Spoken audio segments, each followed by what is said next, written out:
Sourate 29, l'araignée. Au nom de Dieu, le tout miséricordieux, le très miséricordieux.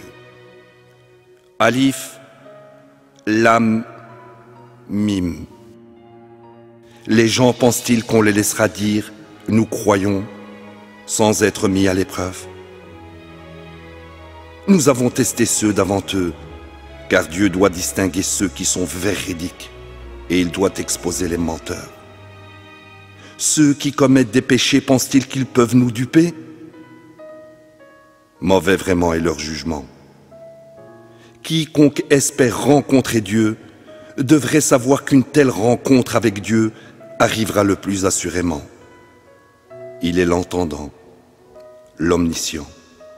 Ceux qui luttent pour leur propre bien. Dieu n'a besoin de personne. Ceux qui croient et mènent une vie droite nous remettront certainement leurs péchés et les récompenseront certainement pour leurs bonnes œuvres généreusement. Nous avons enjoint à l'être humain d'honorer ses parents, mais s'ils essayent de te forcer à ériger des idoles à côté de moi, ne leur obéis pas. À moi est votre ultime retour, puis je vous informerai de tout ce que vous aurez fait. Ceux qui croient et mènent une vie droite, nous les admettrons certainement avec les justes. Parmi les gens, il y a ceux qui disent « nous croyons en Dieu », mais dès qu'ils souffrent la moindre épreuve difficile à cause de Dieu, ils assimilent la persécution des gens au châtiment de Dieu. Mais si des bénédictions de ton Seigneur vous parviennent, ils disent « nous étions avec vous ». Dieu n'est-il pas pleinement conscient des pensées les plus profondes des gens? Dieu distinguera très certainement ceux qui croient et il exposera très certainement les hypocrites. Ceux qui ont mécru ont dit à ceux qui ont cru, « Si vous suivez notre chemin, nous serons responsables de vos péchés. » Faux. Ils ne peuvent porter aucun de leurs péchés, ce sont des menteurs. En fait, ils porteront leurs propres péchés, en plus de charges de péché d'autres gens pour lesquels ils étaient responsables. Très certainement, ils seront questionnés au jour de la résurrection au sujet de leurs fausses allégations. Nous avons envoyé Noé à son peuple, et il resta avec eux 1000 ans, moins 50. Par la suite, ils encoururent l'inondation à cause de leur transgression.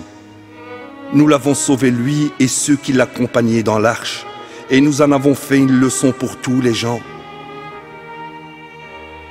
Abraham dit à son peuple, « Vous adorerez Dieu et le révérerez. Ceci est meilleur pour vous si seulement vous saviez. Ce que vous adorez au lieu de Dieu sont d'impuissantes idoles.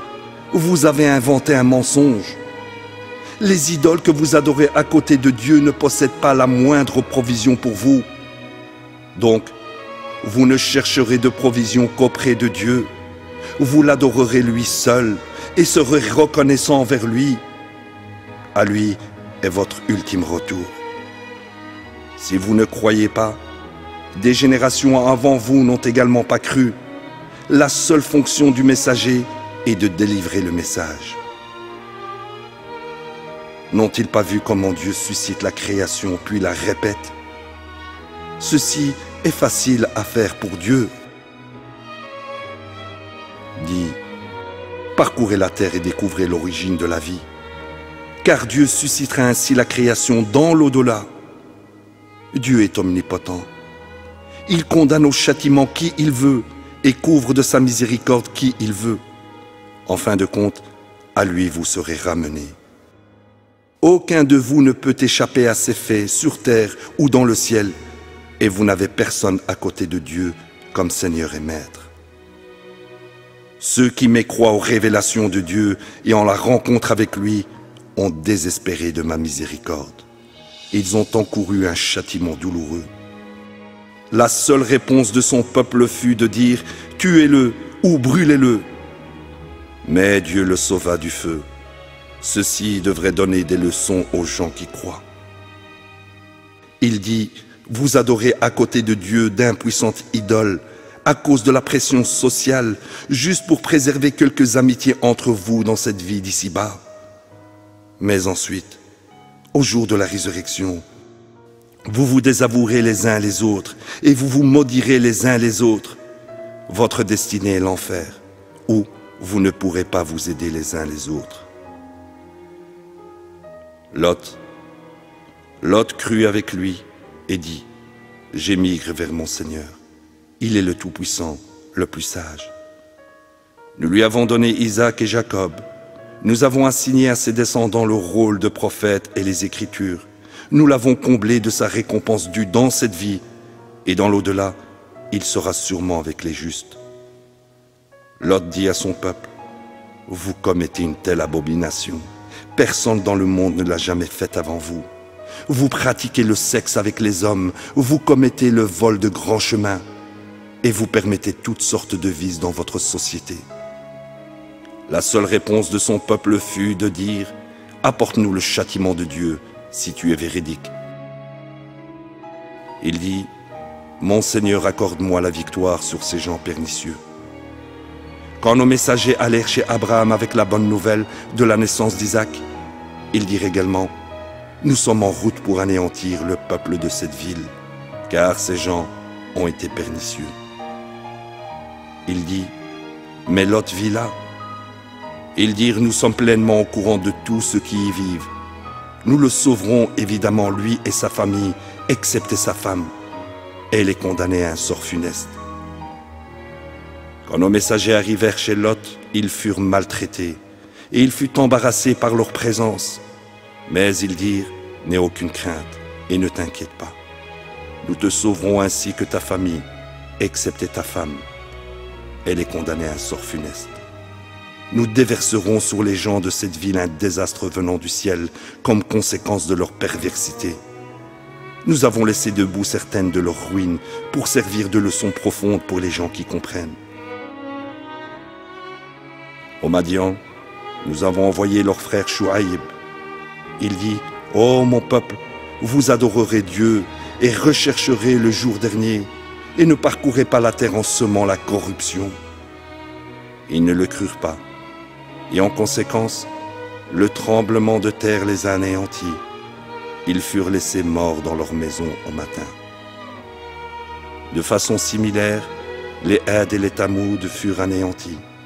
Ceci vous est rendu manifeste à travers leurs ruines. Le diable avait enjolivé leurs œuvres à leurs yeux et les avait détournés du chemin, bien qu'ils aient des yeux. De même, Qarun, Pharaon et Aman. Moïse alla à eux avec des signes clairs, mais ils continuèrent à perpétrer la tyrannie sur terre. En conséquence, ils ne pouvaient échapper au châtiment. Tous ces mécréants furent condamnés à un sort funeste comme conséquence de leurs péchés. Pour certains d'entre eux, nous les avons anéantis par de violents vents. Certains furent anéantis par le tremblement. Pour certains, nous avons fait que la terre les engloutisse, et pour certains, nous les avons noyés. Dieu n'est pas celui qui leur a fait du tort, ce sont eux qui ont fait du tort à leurs propres âmes. L'allégorie de ceux qui acceptent d'autres maîtres à côté de Dieu est celle de l'araignée et de sa maison. La plus fragile de toutes les maisons est la maison de l'araignée, si seulement ils savaient. Dieu sait très bien que quoi qu'ils adorent à côté de lui n'est vraiment rien. Il est le Tout-Puissant, le plus sage. Nous citons ces exemples pour les gens, et personne ne les apprécie si ce n'est les savants. Dieu a créé les cieux et la terre en toute vérité.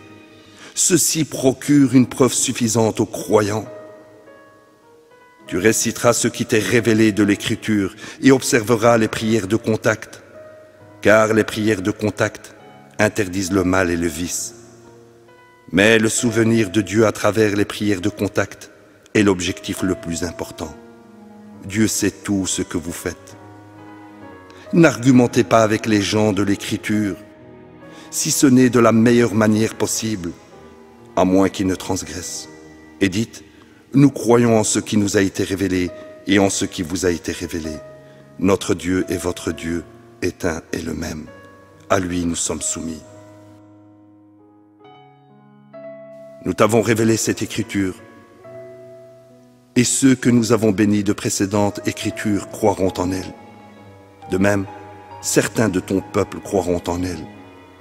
En vérité, ceux qui ignorent nos révélations sont les vrais mécréants. Tu ne lisais pas les écritures précédentes et tu ne les écrivais pas de ta main non plus. Dans ce cas, les négateurs auraient eu des raisons de nourrir des doutes. En fait, ces révélations sont claires dans les poitrines de ceux qui possèdent le savoir. Seuls les pernicieux ignoreront nos révélations. Ils ont dit, si seulement des miracles pouvaient descendre sur lui de la part de son Seigneur. Dis, tous les miracles ne viennent que de Dieu. Je ne suis rien de plus qu'un avertisseur manifeste. N'est-ce pas un miracle suffisant que nous t'ayons fait descendre ce livre qui est en train de leur être récité? Ceci est vraiment une miséricorde et un rappel pour les gens qui croient. Dis, Dieu suffit comme témoin entre moi et vous. Il sait tout dans les cieux et la terre. Sûrement ceux qui croient au faux et mécroient en Dieu sont les vrais perdants. Il te défie d'apporter le châtiment. Si ce n'était à cause d'un rendez-vous prédéterminé, le châtiment serait venu à eux immédiatement. Certainement, il viendra à eux soudainement, quand ils s'y attendront le moins. Il te défie d'apporter le châtiment. L'enfer cerne déjà les mécréants. Le jour viendra où le châtiment les accablera d'au-dessus d'eux et de dessous leurs pieds.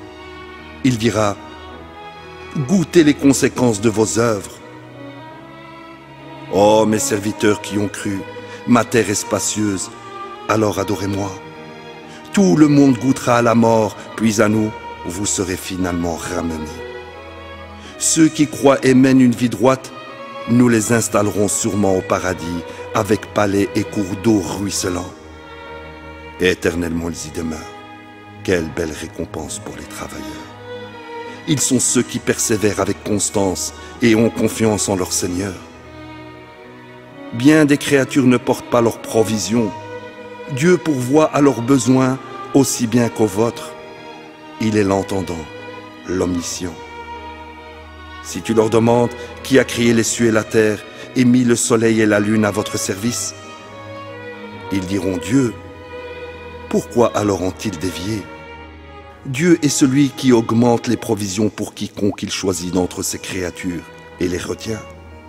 Dieu est pleinement conscient de toutes choses. Si tu leur demandes qui fait descendre du ciel de l'eau pour faire revivre la terre morte, ils diront Dieu. Dis louange à Dieu, la plupart d'entre eux ne comprennent pas. Cette vie d'ici-bas n'est rien de plus que vanité et jeu, tandis que la demeure de l'au-delà est la vie réelle, si seulement ils savaient. Quand ils naviguent sur un bateau, ils implorent Dieu, lui vouant leurs prières. Mais aussitôt qu'il les sauve sur le rivage, ils retournent à l'idolâtrie. Qu'ils mécroient en ce que nous leur avons donné et qu'ils jouissent temporairement, ils sauront sûrement. N'ont-ils pas vu que nous avons établi un sanctuaire sacré, que nous avons rendu sûr, tandis que tout autour d'eux, les gens sont en constant danger? Croiront-ils encore au faux et rejetteront-ils les bénédictions de Dieu? Qui est plus mauvais que celui qui fabrique des mensonges et les attribue à Dieu, ou rejette la vérité lorsqu'elle vient à lui? L'enfer n'est-il pas un châtiment juste pour les mécréants? Quant à ceux qui luttent dans notre cause, nous les guiderons sûrement dans nos chemins. Le plus assurément, Dieu est avec les pieux. Allahu Akbar.